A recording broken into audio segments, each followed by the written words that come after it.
Video आपण शेवटपर्यंत पाहावा। शाळावर कंत्राटी शिक्षक नियुक्तीस तीव्र विरोध, शाळांची गुणवत्ता ढासळण्याची व्यक्त केली भीती। पाहूया सविस्तर। नमस्कार मित्रांनो, चॅनलमध्ये आपले स्वागत आहे। आपण नवीन असाल चॅनल आता सबस्क्राईब करा, समोरील बेल आयकॉनला क्लिक करा। निश्चितच नवनवीन अपडेट आपल्यापर्यंत सहज पोहोचतील। चॅनलला लाईक, कमेंट, सबस्क्राईब करा, मित्रांना शेअर करायला विसरू नका।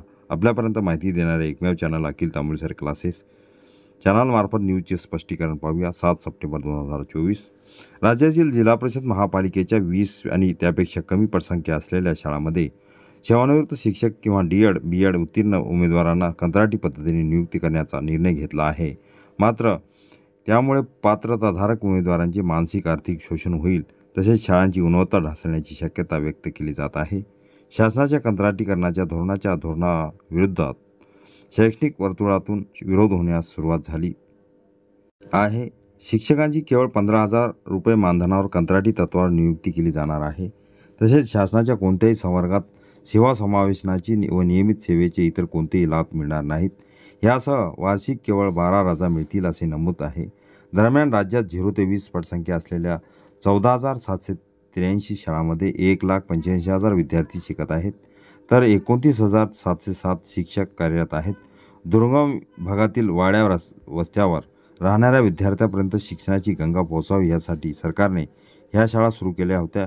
यातून दर्जेदार शिक्षण देण्यासह शिक्षणाचे सार्वत्रिकरण करण्याचा प्रयत्न होता। समूह शाळाचा निर्णय बारगळा। राज्यातील कमी पटसंख्या असलेल्या जिल्हा परिषद शाळांचे एकत्रीकरण करीत समूह शाळा स्थापन करण्याचा निर्णय गतवर्षी शालेय शिक्षण विभागाने घेतला होता। मात्र बालकांचा शिक्षणाच्या मूलभूत हक्कावर गदा आणणारा निर्णय असल्याची टीका झाली होती। तरी विविध जिल्ह्यातून प्रस्ताव मागविण्यात आले होते, मात्र त्यावर शिक्षण विभागाकडून अद्याप कोणतीही कारवाई झाली नाही। राज्यकर्त्यांना जिल्हा परिषदेची शाळा बंद करून त्यांची खाजगी शाळांची दुकाने ठरवायची आहेत। ह्या कंत्राटी धोरणाचा आम्ही तीव्र विरोध करू। संघटनेतर्फे शासन निर्णयाची होळी करून निषेध करू, तसेच पालकांमध्ये जनजागृती करणार आहोत। केशवराव जाधव, राज्याध्यक्ष, महाराष्ट्र राज्य प्राथमिक संघटना। 15,000 काम करायला लावून पात्रताधारकांचे आर्थिक शोषण केले जाईल।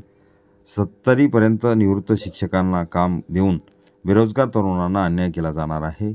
निवृत्त व कंत्राटी शिक्षक हे पटसंख्या वाढवण्यासाठी जबाबदारीने काम करणार नाहीत, त्यामुळे महाराष्ट्रातील शैक्षणिक क्षेत्राला धोकादायक ठरणारे धोरण आहे। मुकुंद किर्दत ऑफ पालक युनियन। शासनाने गुणवंत डी.एड. बी.एड. धारकांची थट्टा केली असून हा निर्णय आर.टी.आय. ॲक्टचे उल्लंघन करणार आहे। त्याविरोधात न्यायालयात आव्हान देणार आहोत। संदीप कांबळे, अध्यक्ष, युवा शैक्षणिक सामाजिक न्याय संघटना। टी.ए.टी. उत्तीर्ण असणे ही अटीचा जी.आर.मध्ये उल्लेख नाही, म्हणजे हे एक प्रकारे कायद्याचे उल्लंघन आहे। सरकारी शाळांच्या खाजगीकरणाचा डाव आहे।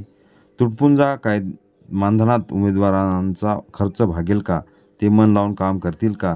त्यामुळे शाळांच्या गुणवत्तेवरही त्यांचा परिणाम होण्याची शक्यता आहे। नियुक्तीस तीव्र विरोध, संतोष मगर, शिक्षण सेवक।